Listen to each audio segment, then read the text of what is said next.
Hey everyone, in today's video I'm going to show you how to download and install custom font for your Windows 11. So my favorite font website is Google Font.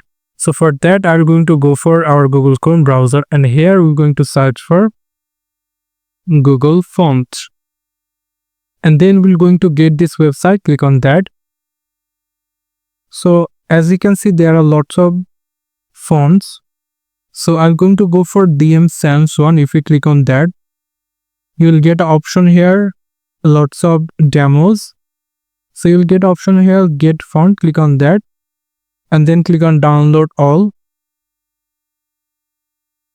As you can see, it's downloaded like a zip folder.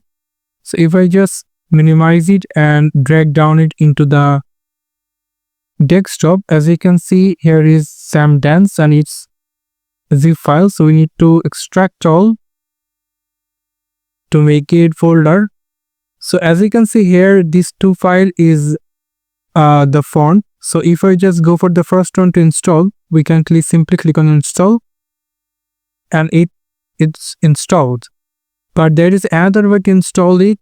It's a very simple way. We need to go for our settings,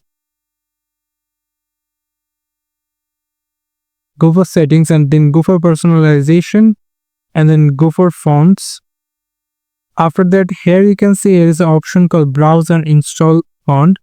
So what we can do, we can simply drag it to down it over here, and as you can see, it will be installed. So this is how we can simply install custom add in your Windows 11. Thank you so much for watching this video.